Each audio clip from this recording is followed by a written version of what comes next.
well, welcome to this Policy Exchange Fringe meeting in association with Home Group. I'm Isabel Hardman and I'm editor of the Spectator's Coffee House blog, and I'm going to be chairing today's debate. We're going to be asking why aren't we building more homes and examining why construction has fallen in recent years. We'll be asking what the benefits are of building more homes and how the government can ensure better development in the future. So to chew over those questions, we've got a great panel alongside me. At the very end is Alex Morton, who's Senior Research Fellow at Policy Exchange. Head of a unit now. We've decided that's how important housing is. Not only is it ram full, we've now decided to focus it on one of our core areas. Alex used to work in the civil service before publishing the award-winning Making Housing Affordable. He's also written a number of Policy Exchange reports with radical messages for the government on planning and house building. Next to Alex is Mark Henderson, who is Chief Executive of Top Housing Association Home Group, a role he's held since 2008. Home Group is also the reason this event can take place, as they are our prime sponsors, so thank you, Mark. Next to Mark is Mark Prisk, the new Housing Minister. Mark is no stranger to the construction role, having held the Construction Minister brief before September's reshuffle. Next to me is Fiona Reynolds, Director General of the National Trust. The Minister will no doubt be looking forward to building a strong relationship with the Trust after its vocal campaigns on planning reform since the coalition formed. Fiona has also worked for the Cabinet Office and the campaign to protect rural England. At the very end is Katie John from PricedOut, which campaigns for cheaper market housing and for the interests of first-time buyers. So we're going to hear from each of the panel, and then we're going to open the floor up for questions at the end. And I think the first person to speak is Mark. Right, okay. Well, good afternoon, everybody. I'm delighted to be able to come and join you here. You have a distinguished panel. I've been asked to tell you how to solve the housing crisis in 5 minutes. So obviously I'm 4 weeks into the job, and it's obviously a very straightforward, simple challenge to deal with. Let me take a couple of steps back if I can. And I say this partly as a politician, but perhaps more importantly as a chartered surveyor. In truth, throughout my lifetime, the housing markets have been dysfunctional. And there's a bit of it will always remain dysfunctional. You have, in the sense, a system which is highly legal, with very significant and closely fought over property rights. And you have, on the other hand, the natural emotional or sentimental judgments we all make when trying to buy a home, combined with a very complex mortgage system. And we often need to remember that this isn't simply a discussion about property rights. This is actually really, in most house purchasing purposes, it's about financial decisions and loans. So there are two. Do we have a microphone? People usually don't ask me for a microphone after about 10 minutes. They usually decide they'd rather not hear what I'm saying, but we'll see how we go. What I was trying to say was that the dysfunctional nature of the market is something that we need to recognize, but I don't think it necessarily therefore means there's nothing we can do about it. I raise it because I think we need to bear in mind the fact that this is a long-standing issue about why it is that fundamentally supply does not meet demand.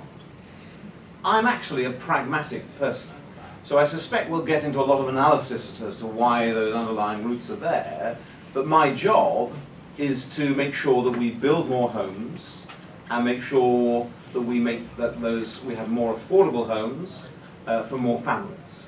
And it's that combination that I think is important. I'm also well aware that some people here who will be aficionados of the housing lexicon and will understand the subtle legal means of social, affordable, and so on, which aren't necessarily understood by most people. So we need to be careful how we use some of that language in this debate. What I would say to you is, what we've tried to do in terms of housing strategy is to first of all look at all the housing markets together. I think it's been the case that whatever political party has been in government, there's been a habit of either only talking about owner-occupied or only talking about social housing, and not actually understanding the interaction between those and the private rented sector. And I do actually think the private rented sector is one of those areas that we need to think about much more clearly, and actually we've got some positive statements on it. So what in practical terms are we looking to do at this stage? I think I would focus on investment, on reform, and on demand. Now, in terms of investment, we feel very strongly that we need to make sure, particularly for that private rented sector, we not only send the right signals, but we strengthen the availability and affordability of the credit into that market. And that's really what the £10 billion debt guarantee is all about, following on from the Montague report. And it's coupled with a £200 million equity finance fund, which again is looking at how do we make sure that as a sector, this has the capability and the affordability for the sector to grow, let alone the end users. So I think that investment side is important. And it sits alongside the defined programme for affordable housing, capital A for affordable, in the context of the housing lexicon. This is a different approach we've taken, because in the past it's all been about how much central government money can be spent in order to deliver this. And we've changed that. We've said, no, it's about how much government money can be used to unlock far more private sector money. And I think that's a very good principle, and allows us to have a north of 19 billion in that programme, and it's delivering about 170,000 homes. Now there are challenges, I'm sure we'll get them into them, about where social affordable lies and what that means in different locations. But those two investment programmes I think are very important to give the market confidence and the availability of credit to allow the growth to occur. The second thing I'll say to you is reform. We touched on earlier the debate about planning and the National Planning for Policy Framework and how that needs to sit. I think it is right that we have moved to the principle that sustainable development is presumed to be permitted. I think that's been carefully honed when I think most people accept is an appropriate national planning policy framework. And I think it then needs to be seen in the context of some of the other reforms, particularly around the way in which non-planning building consents operate. Adrian Penfold has done a really good report about looking at, rather peculiarly, we have a system of planning control which is alongside a whole series of other controls. And very often they don't work together. In fact, from what I can see, they very often do not work together at all. And getting that streamlined and thought through so that, as you would have in any other marketplace, you want something that actually is consistent and coherent rather than actually at sixes and sevens. It's early days, and I can see from one or two faces that there are people who feel that we're a long way from getting that coherence, but I'm interested in your views. I think the other thing I'd say about the reform issue, which is important, is this point about confrontation. The danger with the old system we saw with Prescott, which was essentially confrontational, which was top-down, was one which actually added to the problems of the market. I think the new system, which is bottom-up, which is a local plan first, which seeks to focus on communities looking at how they solve their problems, whether it's the diminishing school role and therefore the need for homes in the village or whatever, I think that is far more likely to remove many of the difficulties when communities know they need more homes, but perhaps not surprisingly when being confronted by an imposition at a regional level, have fought any home tooth and nail. And I've seen that in my own area. And lastly, demand, and then I'll shut up because I have colleagues who want to engage. Clearly ministers have to be very careful about what they can anticipate that they can usefully do. And sometimes ministers need to be wise enough to know not to do something, or indeed to stop doing something. And that was certainly my view as a business minister. Demand is certainly something that I can't magic up. I can do an awful lot of positive things on the supply side, but government needs to be careful about how it thinks in terms of this market, because demand is fundamentally important, particularly, obviously, in the owner-occupier field. So that's why we targeted our efforts in terms of first buy, in terms of new buy, the combination of which could help over 50,000 households, and which is why we're also, certainly as a party, wanting to see the strengthening of the right to buy. But I'd also say to you that I think probably the big game changer is funding for lending in this area in terms of credit and mortgages and the availability of finance. And whilst we're not allowed to direct funds to specific mortgage holders, I think the message is very clear to lenders that we do expect, and indeed they have said they see, the opportunity for more credit at a lower cost coming into the mortgage market as being a real benefit from the funding for lending scheme. And that matters, because whatever we do rightly, and we'll probably debate supply side today more than demand, we should not ignore the fact that if we don't have a healthier availability for finance, whether it's for the developer to build the house or the household to purchase the property, then we simply won't be able to get back to the kind of levels that we need. So I think this is a long-term issue. I think it's important that we have a clear sense of purpose. For my own part, I see my job as actually being quite practical, quite focused on actually getting some of those sites that are locked down at the moment, unlocked, not trying to focus on areas of development that are hugely controversial in a locality, but looking at an awful lot of schemes that are out there, looking at the public sector land that we own, which is not being used effectively, looking at bringing empty homes back into play, in other words, using all the different tools that government can use intelligently to try to make sure that we build more homes than we have in the past, and we build more of them in the future. Thank you.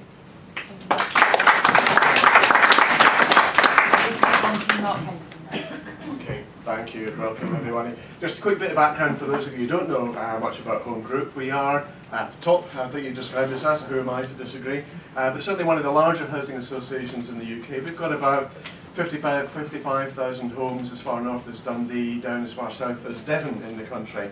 We're a big organisation, we turn over around £320 million, and significant financial strength that goes along with that. A large asset base of about £3.6 billion, and a big developer as well. We build about 1,000 new homes each year in this country. And one of the largest, I guess, social enterprises in this country. We employ about 4,500 people across Scotland, England and Wales, so a large organisation. I think important also to recognise the role, given where we are today, the role of Stanley Baldwin, actually, who's Conservative Prime Minister way back in 1935. Is the reason that Home Group is actually here. He established this rather uniquely through an Act of Parliament back in 1935. Now, I guess the point of today, I don't need to tell everybody that housing has, across the political and the whole-scale media, become something that is very much front page and regular front page news going forward. And I guess there are probably two main reasons for that. First is the human cost. You know, we know 1.83 million people on the affordable housing waiting list. I read yesterday that Shelter is estimating that somebody faces losing their home every 2 minutes. And for the course of this week, that's 50,040 people affected with the prospect of losing their home.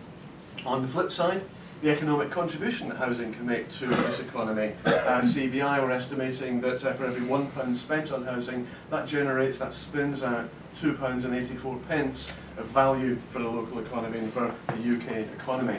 So to deal with these problems, certainly we need solutions, and I think I'd start very much with Minister. I don't think there's a kind of a magic or a silver bullet that we can just flick a switch and suddenly transform and come up against these issues, because otherwise, of course, we'd have done that. But I'd like to highlight today kind of three key things in a myriad of a number of things, just to talk about. One is about getting welfare reform, and especially universal credit right, and making sure that can happen effectively. Secondly, it's about encouraging more and more effective partnership working between private sector housing associations and local authorities. And thirdly, I think a challenge for our own sector, because I think we also, as a housing association sector, need to adapt to the new challenges going forwards. So first of all, in terms of the principle of universal credit, and I think I have to start by saying, you know, who could possibly be against the principle of universal credit? A simpler, more streamlined system, absolutely. But I think when it goes live in 2013 and the first wave starts, I think we need to highlight that we have certainly some significant concerns about that. And I think, whilst it might not be the most obvious analogy, but look at Texas, who some years ago did a kind of a transfer to a process that's kind of akin to universal credit, and that was to affect 2 million benefit claimants in the state of Texas. They planned to achieve that in the space of 18 months. In fact, it took them 5 years before they started to even be able to get it right. Now in the UK, we know that 1 million people will be affected in 6 months' time. It's really, really important to get this right by 2017. 6 million households, that's something like 19 million people are going to be affected. Now again, I start on the positive side. I recognise some of the safety nets that have been put in place, particularly around issues of vulnerability and people who will fall into the vulnerability camp. But I think I'd say this is not just a process change. It's not just a flick a switch and change the process. This is a cultural change for an awful lot of people who will be going into that new system. Now look at the impact, potential impact of some of the unintended consequences if it doesn't smoothly go through. In Home Group, we've got a really good record on arrears and managing our arrears. It's under 2%, which puts us in a pretty good place as an organisation. But that may well, I think almost inevitably, is going to be impacted if we don't achieve both the process and the cultural change of implementing universal credit. And that in turn will impact, if our arrears goes up, if we just do a very, very simple 1% increase in arrears equals 10% impact on our development programme, that becomes a significant impact, not just on the individual and not just on our cash flow, but on our potential ability to build new homes, which we as an organisation are incredibly, incredibly keen to do.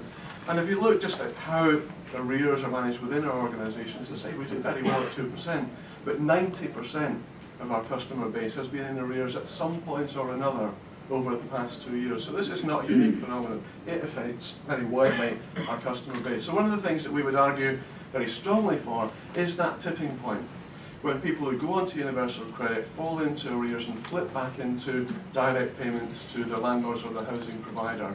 I think we need to get that trigger point down to a 4 or 6 week period, so that's manageable for us as an organisation, manageable for the individual who might then only be facing 4 to 6 weeks of arrears, rather than, I really hope we don't end up with, say, a 10 or a 12 week period of arrears. That's much, much harder to manage for the business as well as the organisation. So I look forward to the results from the pilots. I hope certainly there's a real approach and attitude that we must learn from those pilots and be prepared to change in the light of evidence. Now, second point I wanted to talk about was about partnerships and more effective partnerships. And I kind of point to something that Home Group have pioneered. It's a great example of a proper joint venture. It's up in Gateshead in the northeast of England. It's about the housing association, the local authority and a private developer working together on a major regeneration scheme, providing several thousand houses in Gateshead over a long period of time, a 10 to 15 year period of time where that joint venture exists. I think it's probably the biggest regeneration programme outside of the London area. Now these things are not new, a lot of people have talked about them, but they haven't taken off at the kind of scale that I think we need to if we're going to get that long-term investment and the development capacity and ability to be able to invest in new building. I think it is about certainly bringing together the private sector for their access to finance and for their skills, about local authorities and bringing, again as the Minister says, bringing the planning system into a positive and proactive way rather than a reactive and outside way. And also about things like potentially increasing CPO powers for local authorities to make sure that we can get developed in the right time and the right place in their area. It's very much to me about enabling that kind of ability for a longer term view, a longer term investment, so that developers and housing associations aren't forced into looking at this on a site by site basis. We're actually looking at the long term regeneration of the communities that we're in need. So one of the things that we would like to see government look at is to formally incentivise joint ventures and partnerships of that ilk, but in a very packaged way. I think one of the things I'd point to is maybe perhaps learning some of the positive lessons from the old enterprise zone scheme, where a packaged set of measures and initiatives came together on a targeted area. And if you think back to some of the enterprise zone schemes, and they're happening now as well, actually bringing new centres of employment and new industries to areas where the latent potential may have been there, but it lacked that package and that focus to actually translate that into direct action. Now my third and final point that I wanted to raise is one about scale, and scale for housing associations. I think that's really important if we're able to secure a better deal and translate that into new build for our country. I think there are a number of reasons. There's some kind of local reasons. For us as an organisation within Home Group, we're able to leverage our scale so that we can provide 215 apprenticeship opportunities just from within our group alone. We'll be doing that over the course of this year. We can invest in customer products that our customers actually want. We've invested £3 million into a customer service centre. That's translated into a much better way of managing our arrears as an organisation. We can leverage that on repairs and maintenance contracts where we're saving £8 million arrears going forwards. So I think that's important for us all to act more commercially. But I think there are also national reasons why scale is particularly important for us. Scale means we can borrow as an organisation at much lower rates. Scale allows us to sweat our assets as organisations. And I think that, yes, there are some good examples of that from smaller providers, but it's not as widespread and as systematic across the country as I'd like to see. Now, if you consider social housing assets, I think the count in 2011 was something like £109 billion of asset that sit within the social housing sector. That's up about I think 10 billion over the year previous. Within there, there's about 45 billion's worth of debt. Now actually that gearing ratio is pretty effective, but look at what's happened and what's starting to happen. I think one of the first actions of the coalition government, as you know, was to change the basis on which social or affordable housing was funded. So quite simply, housing providers, we get smaller grants, be expected to borrow the difference and then charge rent at 80% of market rent as the compensating factor. And actually that's a very sensible, given the circumstances that were prevailing at the time, a sensible thing to do. I'm not sure I would have done any differently, it's pretty logical. However, what that does have the effect is increasing the borrowing requirements of everybody who takes part in that. And some organisations have refused or simply been unable to take part in that programme as they've already hit their gearing capacity. Now turning to my own organisation, for example, we are geared at about 52%, which is probably one of the lower end of the larger housing associations in the country. However, to continue to develop against our aspiration to build 1,000 homes a year at the very least for the next 6 years, that will have the impact of raising our gearing to 65%. Now our banking covenants require us to limit our gearing to 70%. So you can kind of see where this is starting to head. At some point, our capacity to build as a sector, as organisations, is going to start to run out. So I think the question for me is, given the size of the assets within the social housing sector, how can we actually bring providers together to enable them to share those skills and share that opportunity to leverage against that asset? And I think for me, it starts with, very controversially, but nonetheless, fewer, larger, but better housing associations with the ability to properly sweat the assets from the sector, to draw down the capital so that we can actually invest and service a new wave of building in this country. I think that's incredibly important that we're able to do that, whether that's through partnerships, whether it's through alliances, or whether that's through restructures. But we need to be able to draw that asset from across our sector to focus on new building in the country. So to conclude, I don't think there is a magic bullet. We're only such a thing possible. It is a challenge, absolutely, for our sector, and change can indeed be difficult, but the results, I think, if we really grasp this one, can be quite significant for our country. I do believe that the housing association sector is absolutely up for change. Home Group certainly are. I think we can do more, and we're certainly prepared to do more. So, thank you. We're now going to hear from Fiona. Excuse me, is it possible for speakers to speak a bit loudly? I'll try that. First of all, any National Trust members here? Oh, great. Thank you very much. One of our founders, of course, was Octavia Hill, who was a founder of the public housing sector in her day. I just want to make a very simple proposition. I mean, the main reason that we're not building houses anymore is very straightforward, because the state is no longer building houses. If you look back at the figures, and I've got a very neat graph here, it shows that between the 1950s and the 1980s, local authorities were building an average of 150,000 houses a year. And during that time, the private sector built up to around 150,000 a year. So that at its peak, around 400,000 houses were built in 1 year, in I think 1969. But it was the two together that we often look back at and refer to in terms of the numbers of houses that used to be built. Since the late 70s, public sector housing has shrunk to almost nothing. Social housing provided by housing associations has gradually grown, but only to about 20,000 houses a year. And the private sector was building about 150,000 houses a year, and of course that fell off after 2008. So actually it's not surprising that we are not getting the level of housing built in this country than we think we used to do. And that does think explains quite a lot. And it's particularly important to note that the private sector has never built more than about 200,000 houses a year since the 1950s. So when we talk about wanting to ramp things up, there's a kind of sense of realism and learning from history there that would help us. The second reason is, of course, the economy. And we know, if you look at the cycle of housing completions, the economy is the single most important and influential driver. People who can't get mortgages, can't pay deposits, the absence of social housing, all the reasons you've been hearing about. But really, and you won't be surprised to hear that my main thesis is that we must stop blaming the planning system for all of these problems. The planning system has existed throughout this period of time. It has allocated land for housing. People will argue whether enough land, but it has always been in the business of allocating that land for housing. We have today approval for 400,000 new homes. Planning permission for residential housing runs at 81% of applications.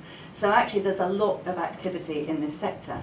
More than 700,000 houses still are empty. A very high proportion of those empty for more than 6 months. So, you know, housing that is not being used. And we have enough brownfield sites for 1.5 million new homes if we could lever ways to use it. That's more than 31,000 hectares of land suitable for housing but not being used. And a strong planning system has existed in good times and bad. So I think it's very clear in terms of mechanisms, and very much welcome what the Minister has said, that the government is now looking at a much broader range of mechanisms to get housing moving, and particularly looking at the finance sector and the ways of supporting both finance for housing for individuals through First Buy and all the rest of it, but also, frankly, to help construction. And the main people are constructing, apart from the private sector, are, of course, social housing organisations, and I think it's absolutely right we should be looking, since the public sector isn't building houses at the moment, the people in genuine need social housing. We need to look at the social housing rate of construction, and 20,000 houses a year is not enough to remotely fill the gap that is needed. So just a word in conclusion about planning. Defence of planning, of course, you'd expect me to hear that. The National Trust doesn't relish a fight, but we will defend the planning system, as you know. The enormous benefits of having a strong planning system since the Second World War.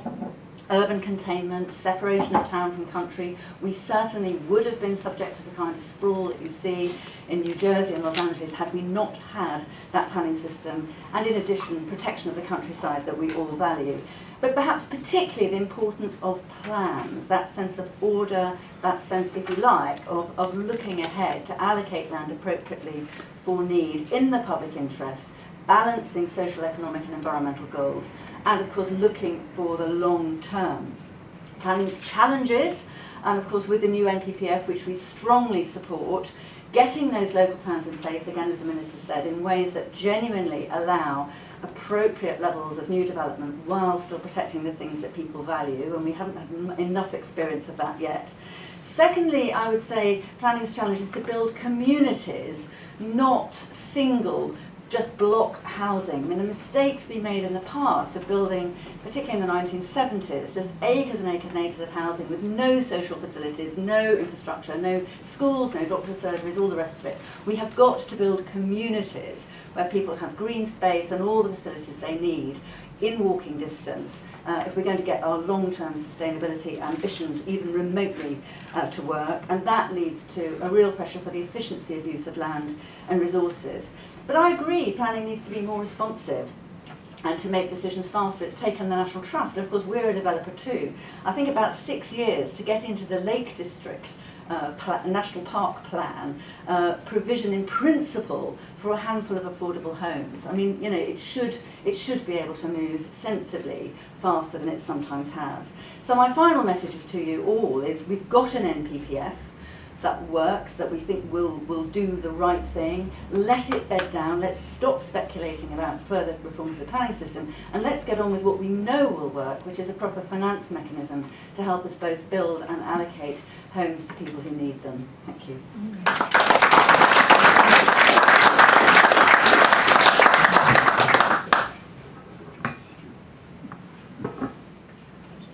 Okay. Hi, I'm Katie. I'm from an affordable housing campaign called PricedOut. We're entirely volunteer-led, so we all have day jobs. But in our spare time, we like to campaign about affordable housing. We are not politically affiliated, we're not grant-funded, and we represent, in a sense, a group who are stuck in the middle. So a group of people who don't necessarily feel that they need social housing, but can't they're not homeowners and they can't get on the property ladder. And that's been an ongoing problem really, and I'll start by disagreeing with these guys to say that credit is not the issue. We had 100% mortgages during the noughties, and that oversaw the biggest house price boom we've ever seen. which has left a legacy of massive house price affordability, which affects many young people. I'm sure some of you will be in that situation, or perhaps your children are in that situation, and it's a big issue for this country, and it's going up the political agenda.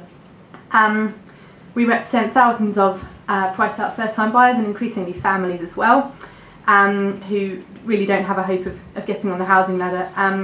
A lot of them are stuck in the private rented sector, the most unregulated private rented sector.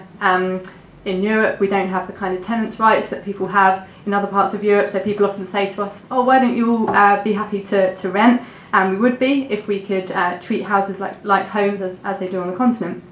And again, generation rent, anything between 60 to 94%, depending on which survey you read, of those people living in rented sector do want to buy a home.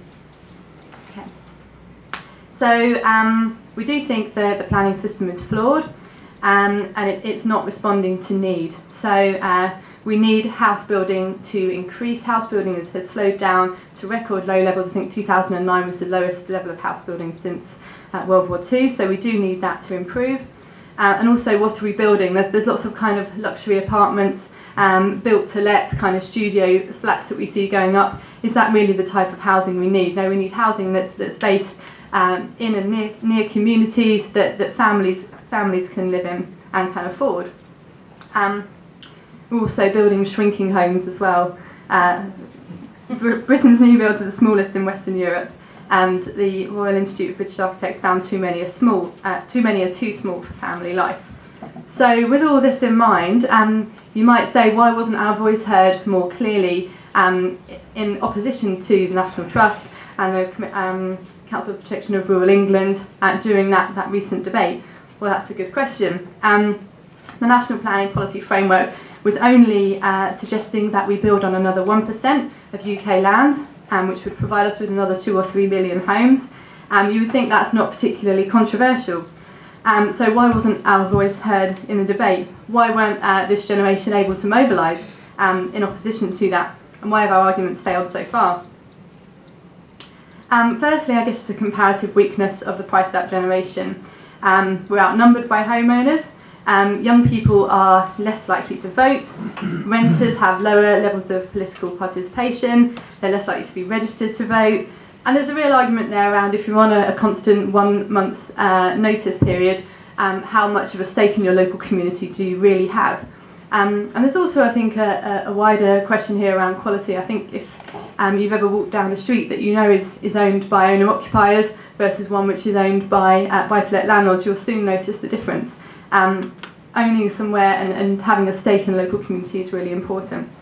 So the national weakness of this group is mirrored by local weakness. So it's very difficult for kind of local people who are renting to engage in some of the local forums where decisions around planning get made. There isn't, you've got social landlords obviously brilliantly representing those in need of social housing. You've got developers at the local forums. What you don't have is any infrastructure to really help first-time buyers get their voice heard at that level. Priced Out can do some of that, but like I said, we're volunteer-led and we only received £400 in donations last year, so there's a limit to how much we can do in our spare time. Second reason why I think our arguments failed is the power of and the clout of some of the voices who were opposing the planning reform. And also, what I guess the question for us is, why were these arguments against concreting over the countryside, which is scaremongering really, why were they taken so seriously? And also, why were there no credible alternatives put forward? We didn't hear, for example, any credible proposals as to where new housing could go. Answers like empty homes, I'm afraid, don't cut it. There is an issue there, but it doesn't really scratch the surface in terms of the level of supply that's needed. And the idea that all new housing should be on high-density brownfield sites. Unfortunately, there's a bit of an issue here. I think the likes of the National Trust will say, we should be building. I am a member. We should be building on brownfield sites. So, what kind of housing do we want future generations to live in? Do we want them to be living in high-rise, densely populated properties without gardens? No, that's not the answer. And again, there's not much response from the National Trust and its allies around the demand side. You know, we have got a growing demand for housing, and we need to tackle that as well. And I think as well the argument, you know, that the idea of the sanctity of the English countryside, the English village community. Unfortunately, I think when it came to planning reform, the government kind of aligned themselves, made it a very economic argument. They aligned themselves with people like developers and house builders, and they failed to really get across that more progressive, positive narrative about this is providing homes for people who need them, for a whole generation of people, really. So I'm going to sum up now. I think I've said enough. A challenge, since we are at the Conservative Conservative Party conference. Sorry. Are the Conservatives really the party of home ownership, which is what we heard George Osborne say yesterday? We need to build more homes, and we need to build the right kind of homes as well. For too long, the voice of young people and families who need the greatest housing supply has not been represented, whilst the anti-housing lobby keeps going and keeps supporting an imperfect planning regime. Thank you. Thank you.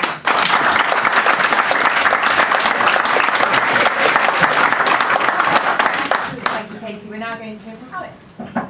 Hello, I'm Alex Morton. I head up Policy Exchange's housing and planning work, and there's a lot of work to be done on it. I'm going to start saying I work for a charity and a political think tank, but I am a Conservative.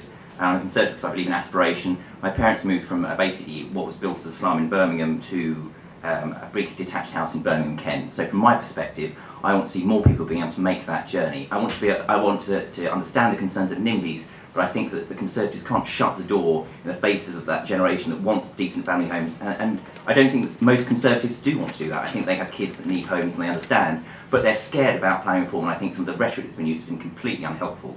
But first of all, I'm going to set out the system as we see it. I mean, Fiona helpfully said we haven't built that many private homes since the 1950s. Of course we haven't. In 1947 we created the Town and Country Planning Act, which was a socialist act. It basically said, hang on, we haven't built enough private housing. At that point we created a planned-aid system, a bit like we used to have in coal or steel or many, many other industries. So what we now have is you have your ideal plan. Your council creates this perfect plan with how many homes are needed, how many jobs are needed, where will they go, how will they go there. Land is rationed. I mean, there's a good old-fashioned 1940s word for you. Land is rationed by the planning system. It isn't successful. Socialism is not a very good way of organising things. Rationing hasn't been a great success. It hasn't released enough land. So the price of land has gone up and up. That includes the land that housing sits on already. So when your house goes up in price, it's the land underneath your house that's going up. Your bricks are not turning to gold. It's just the fact that there is not enough land being released that is pushing up the price. And because prices in the system are not governed by the market, because land is released according to the local council's plan, how much land they think is needed. One of the problems this creates is it creates a dysfunctional development model. So the big developers know that councils release too little land. They know that in general house prices rise, and they've risen for year after year after year. They land bank. Think about it. If you're a car dealer and you knew that you could only build 1,000 cars or a certain amount of cars in this country each year, every year that car sat in your showroom, it would become a bit more valuable. So developers land bank. They've created a model where it's very leveraged. They borrow from the city, they buy land at very high prices, they sit on it a bit, and then they try and sell it off. There's of course then a problem when the credit crunch hits. Their balance sheets were torn apart, so they're not building now. They keep going around saying, "Oh, it's all about the credit. It's all about the credit." It's not. You could build a house for £100,000 and sell it. What the problem is they've got land banks that they're protecting. And one of the interesting things for me was the National Trust sort of saying about big developers oppose planning reform. Go and read their submission online. I urge you to. They said we support the planned system. It's anti-competitive. They like it. They make big profits. I'm not going to criticise them for that. They're a business. They're there to make a profit. But they're not making a profit by building attractive enough homes or building enough homes, and that's fundamentally my problem with them. But on the other hand, NIMBYs, I understand NIMBYs. We moved to a nice village because it's a nice village. My parents moved there because they wanted a better home. They wanted a bit of green space for me and my brother to play around in.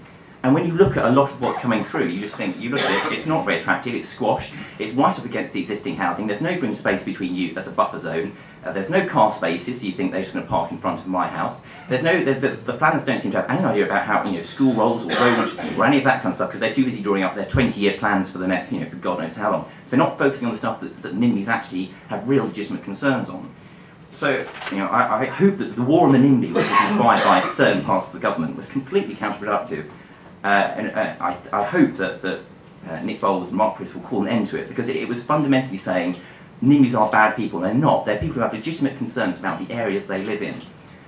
But on the other hand, we do have to take on some of the myths, and some of the myths are only 10% of England's developed, only 2.4% is concreted over. So we do need better brownfield development. One of the problems is we don't recycle brownfield very well. Again, it goes back to the planning system just isn't very good. It isn't very good at recycling brownfield, and it doesn't release enough greenfield. But on the other hand, 6 out of the top 50 most expensive cities for commercial space are in the UK. So, you know, we talk about we need to become competitive, we need to compete with these East Asian economies, which we desperately do if we want to be able to pay for pensions, the NHS, to have rising living standards. We can't say, well, we're just going to load more and more costs onto business. Birmingham is as expensive as Manhattan in some of its rents. I mean, that's a ridiculous figure. So we can't just say there's loads of brownfield space, let's all recycle that into new housing. So the solutions to this are not around finance.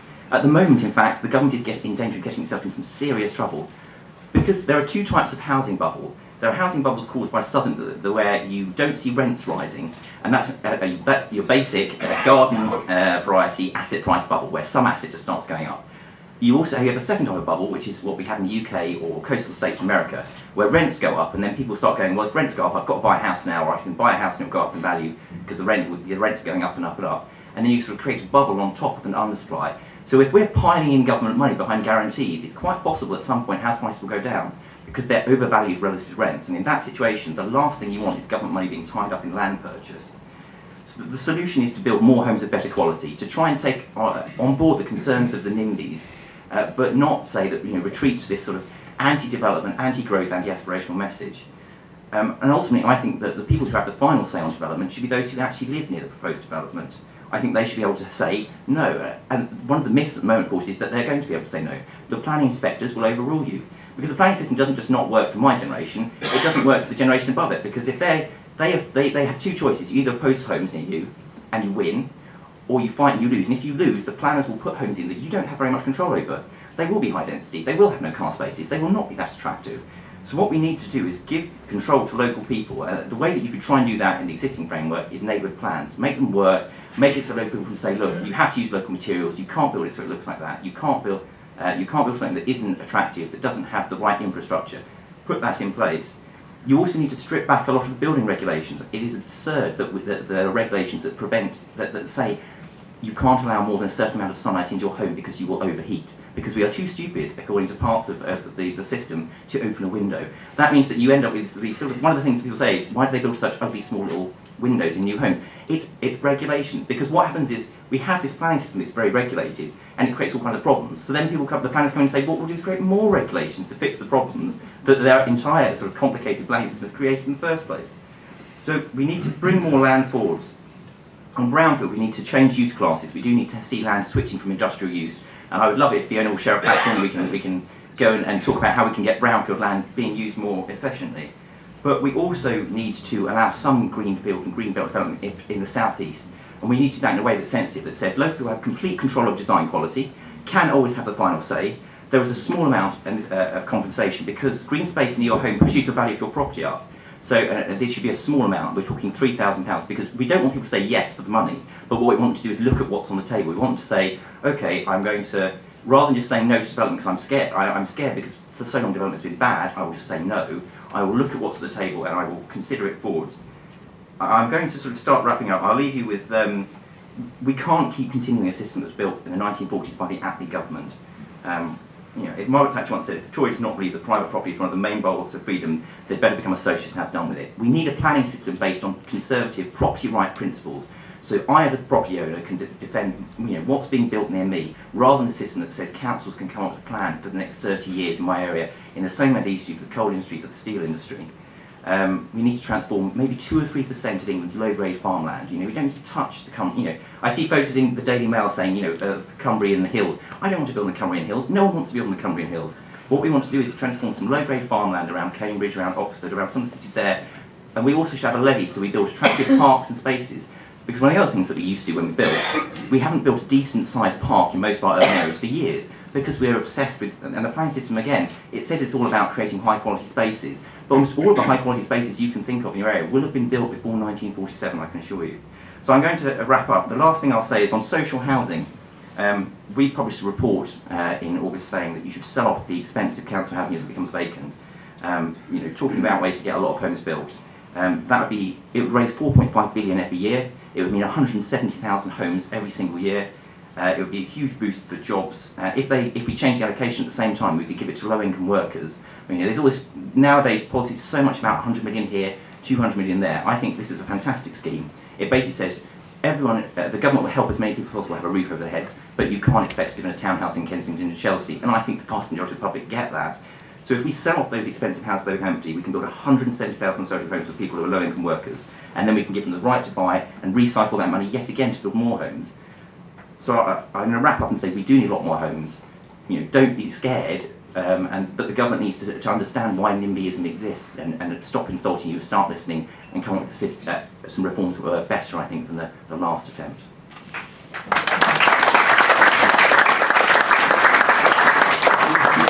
Well, we're now going to open the debate up for questions. And I know the Conservatives are much better at this than Lib Dems and Labour members, but if you could try and keep your questions very short, that would be very helpful. If you go on too long, I'll interrupt you very rudely, fine you, and give the money to PricedOut. So, I'm going to go for the man in the red coat there. First of all, I'd like to congratulate the Minister on his housing planning reforms and bringing Trudy Elliott and her friends to heel.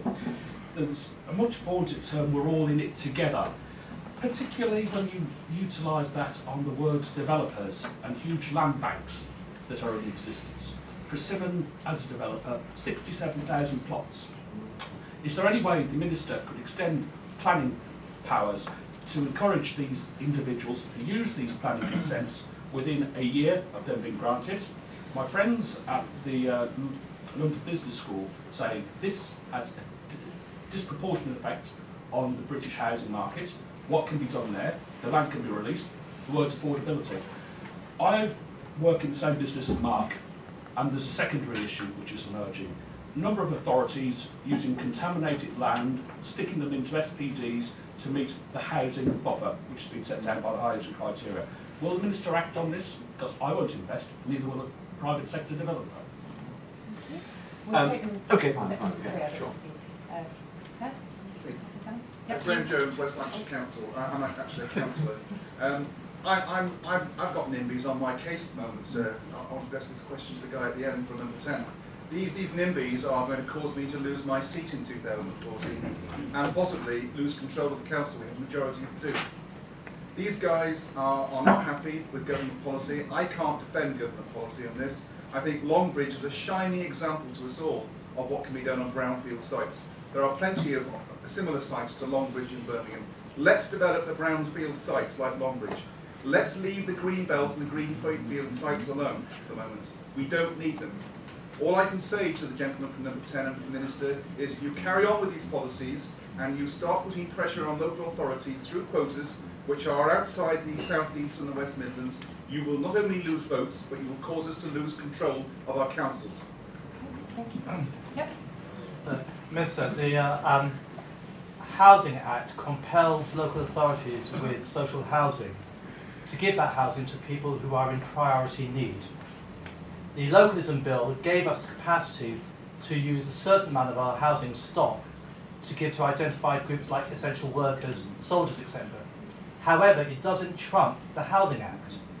So we are in this bind where we have a resource which we cannot use effectively to kickstart regeneration in the city areas. I'll give you a good example of this, and then we've had an announcement yesterday that women under the age of, or people under the age of 25 won't be able to get social housing. But those of us who actually are involved in housing cases on the local council level know that that will be almost impossible to deploy because the Housing Act actually is one of the identifies mothers with children as a priority group. So how are you going to unpick the Housing Act? And would it not be better actually to reform the Housing Act totally so that we can use social housing as a resource? Let's stop calling it social housing, let's call it subsidised housing. Then we get to the mindset where we actually have a resource which can deploy to our betterment of our inner city centres. We'll Mark, you seem quite concerned. Yes, I mean there's always been a tension between priority groups. I don't think that's new, whether before or after the Localism Act. It's something which councillors have always had to judge, and their officers have always had to judge. We're very mindful of that challenge, but I actually have no hesitation in being part of a government that actually says our armed forces, for example, should be at the top of that list. So I think that is an important priority. On land banks, should we try to force individual developers to sell? This is a market, and I know there's a local spatial dimension, but they're not going to build faster than they can sell. That's why I was arguing earlier that we in government have to think about both supply and demand. And I recognise there are challenges with local land banks, but in the end this is a marketplace. But they're operating as a cartel against the interests of owner-occupiers, those in the social sector. They're sitting on huge amounts of land which could make a rapid change to the issue of affordability. I know a lot of developers give to the Conservative Party, but should not party politics be put aside as a forwarding the national interest, the key driver? Well, I don't think this has got anything to do with who gives what money to whom or anything of that nature, or a cartel.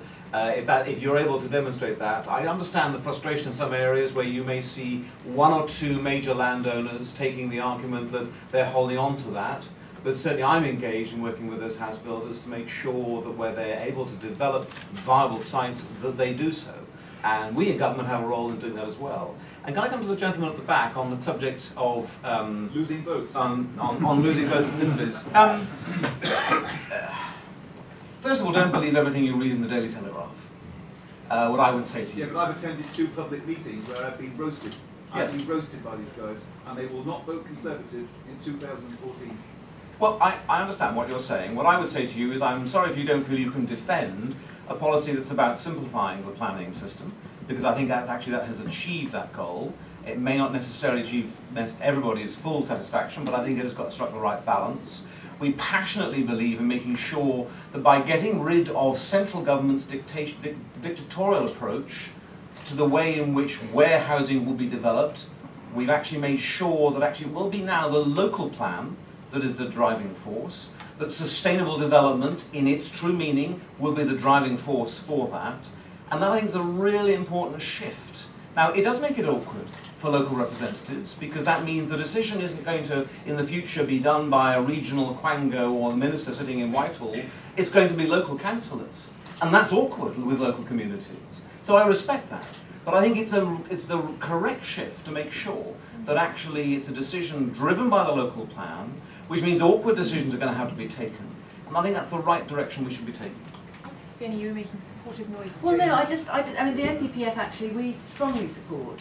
It's not about no development at all. It's about the right development in the right place. And I think we've got some evidence coming through that actually even since March, more development is getting permission, and actually we're starting to see things move. So I think there's a lot of myths flying around. In fact, I think there's a consensus that with that framework, if we give it time, and this is the trouble, we're all digging it up to see if it's working, and it's only been in place literally months. So we can give it time, get those local plans in place. And I do agree, though, some high-profile, intensive efforts to get some brownfield sites moving with really high-quality development. It's not about cramming people in. We mustn't exaggerate. You know, we can do good development with green spaces in urban areas where people actually want to live because those are where the jobs are. And I think we just need some good examples of good development to give everybody more confidence and stop the kind of sense that it's all about NIMBYs versus other people. It's not. We are in this together to that extent. Why don't you go first? It was just a point on vote winning, really. There are many young people who were, priced out under the Labour government for a long time. Perhaps you can win back some of their votes by getting some houses built. Yeah, they just put a slightly different twist on the couple of the questions asked. In terms of nomination rights, I do think there's now a fairly urgent need to look at the whole system of nomination rights. We operate in about 150 local authority areas. For reasons too long to go into, the majority of our stock is subject to 75 to 100% nomination rights from the local authority. We have 150 different nomination processes for our organisation to deal with. That's incredibly complicated. I think also as we move forward into welfare reform, where people actually do want to, where they're in situations of under-occupancy or whatever, actually transferring out into an appropriately sized property within a one-size kind of clunky nomination system is going to cause chaos unless we start to address that. In terms of the development land, I'd also sort of include the local authority and the public land into that argument as well. As a former local authority chief exec, I've just seen too many bits of public land not used strategically to get the best value. So things like addressing contaminated land and achieving a clear-up, a proper clear-up, is very marginal as a site. But actually, if you look at that in something like a housing enterprise zone or a long-term joint venture, you can recycle the monies to actually achieve a proper reclamation of a site and invest that into a portfolio of sites going forward. And I think local authorities do need to take a much longer term view about their portfolio of land, rather than using that potentially, and I've seen this in some local authorities, as a drip feed to subsidise the council budget. That's not what they should be losing land in that way for. So, one of the things that everyone gets about, this idea that we need the plan, this is fundamentally what this is about. This isn't about greenfield or brownfield, this is about planning. If you believe that planning works, or if you need some kind of market system, not complete, because you then have the people who live there and they have property rights, and there are some areas of outstanding natural beauty that we all want to preserve. But do you have that one system that was built in the 40s, or do you try and move slowly to a second one? Now, when you say about the local people decide, they won't decide, planning inspectors will decide. We are going to go back in the 1990s, where we tried council planning, not enough was built. In the 1980s, not enough was built, and what happened then was planning inspectors started pushing people to accept more homes, because the system is based on the idea that a bunch of people and experts will plan for you. And it's not, in that sense, there's going to be an interesting tension in a couple of years' time when a lot of things will start landing on Eric Peel's desk that have been kicked up by the planning inspectors right the way to the top, and it's going to be a ticking time bomb that will go up just before the next election. The point is, if 50% of people, our argument is, if 50% of people vote against development or right to the council, it would be blocked. We think there should be a small amount of compensation, they should have complete control over the quality of housing, and that in any kind of green belt, greenfield, it should have to have parks, nature reserves, attractive green spaces. And, this point about brownfield, the planning system hasn't transformed brownfield. It's all around us, we can see it, you can wander outside of this place. The planning system doesn't do a very good job. People then say, oh, well, in the ideal world, the planning system would magically create brownfield sites, it would transform them into... Well, it doesn't. This is the argument about socialism. It used to say, we care about the workers, we care about high-quality goods, but actually you looked at the shoddy reality, it was a mile away from what was being promised, and this is the problem with the planning system. The terms of voters, the only time the Tories have ever won a majority, they had a big swing amongst the 25 to 40-year-olds. The people who were aspirational, who wanted to get on, Macmillan won them over, Thatcher won them over. Both times it was, to a large extent, the promise of home ownership. I completely sympathise with the problems of NIMS at the moment, because the system isn't listening to their genuine concerns, it just completely dismisses them. And the point on land banks, it goes back to the incentives that the developers have. Developers know that because planning is so complicated, it takes 2 years to get through, it's contradictory. They know that they can just sit on land and no one else is going to be able to come along and undercut them. Because the planning system is so complicated that most people can't get their head around it. That's why we do have this increasing number of small, sort of big developers who don't build very much, and all the small guys are being squeezed out slowly and steadily and relentlessly.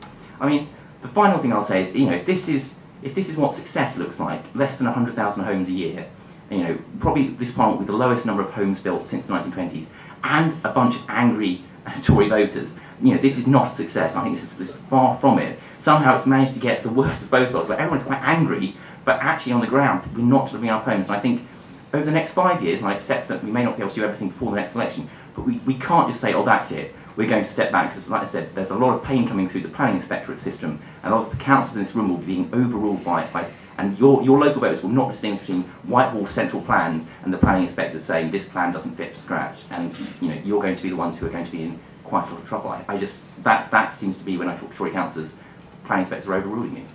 Okay, we'll take another round of questions. The man holding the business card in the middle. Yeah, someone else's business card. Just a couple of observations. Clive Whittaker, Hampton and Kilburn. Firstly, is it supply side or demand side? Well, from what I've heard this afternoon, I'm pretty convinced, and I would agree with Alex, that it is a supply side problem. And the problem fundamentally is the planning system. There's almost like a deadly embrace now between the people upholding that 50-year-old planning system and the companies and the vested interests who have put in large amounts of money in investment over the last 10, 20, 30 years in order secure their position in it. So it's got to be broken. It's like created an inertia that we've got to get on top of. But is the solution to that slapping people on the face and calling them NIMBYs and stopping them from objecting to developments in their areas? Obviously not. So we need to be more creative about the way we do it. But is it a supply side issue? Absolutely yes. On just the one demand side question which I was going to ask you is there one demand side issue which is that it is fundamentally perhaps a problem of London and the South East that we're looking at here? And is the one thing that the government can do in terms of demand side look at creative policies in terms of redistributing the load in terms of demand for houses and economic activity more evenly across the country? Because if we don't stop it being a southeastern problem, we're just going to be concreting over the whole of Sussex. Thank you. Cool. Another question at the back there, the man with the purple tie. Thank you. I beg to differ. It's not about planning for the moment. Maybe planning in the longer term. It's about money. It's about availability of cash. So to fund mortgages, to fund small house builders to get into the marketplace. That's what's missing at the moment. So this is a myth that we're talking about planning. We're wasting our time talking about it. It's about jobs and growth as well. Yeah. And we saw the IMF figures this morning. We see this in decline. My question to the panel really is that can we turn this local authority thing on its head? Can we get local authorities back engaged in actually delivering housing again, and maybe public rented houses, to meet the needs of people? Great example here in Birmingham, started by a Conservative local authority, now taken on by the new coalition administration.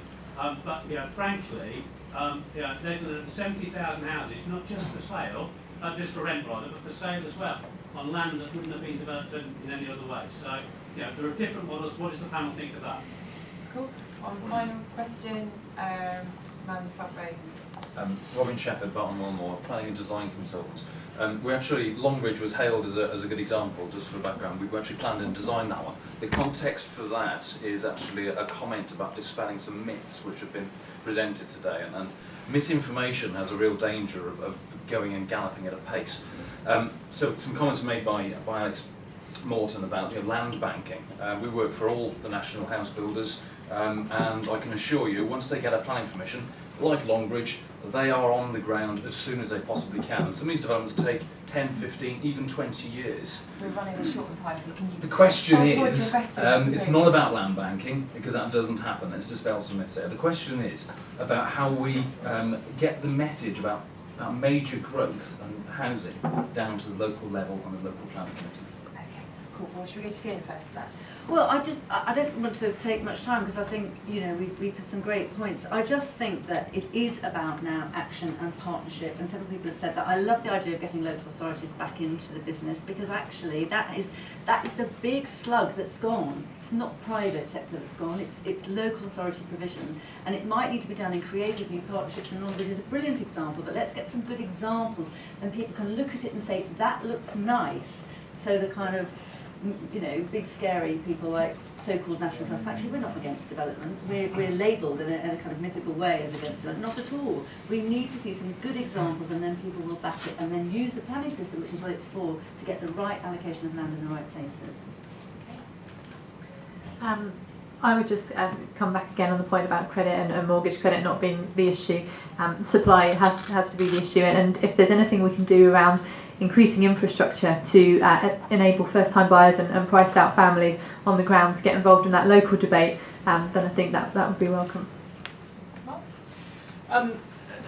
It's supply and demand. I think this idea that it's one or the other. It's not. The reality is there are a number of issues here. It's more about demand in owner-occupier. There are critical issues that we can do in government for supply.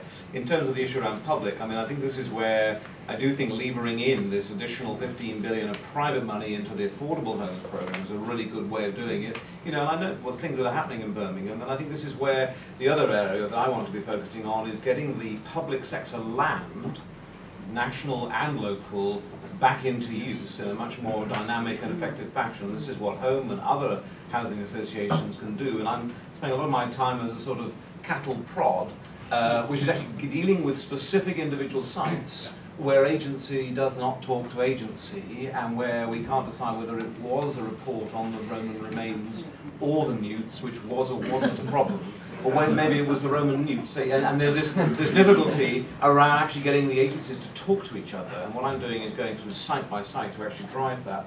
And then on this question of local growth, I mean, I think this is, I think the way you do it, I always a great believer in carrots. And I think what you do is you explain, as most people know, that actually there's an important benefit in whatever locality, London or the South East, to encouraging growth. That's where I think things like the business rate retention locally, where I think the new homes bonus starts to tip the discussion around, we want to manage and make sure that our area is successful. We want that to be balanced, but we recognise as part of that that if we don't get growth, then many of the other things won't come with it. And that's where I think those incentives are very often the best way of achieving it. Yeah, sure. Just very quickly, in terms of Clive, his planning system problem, and is that the sole problem? No, absolutely it's not.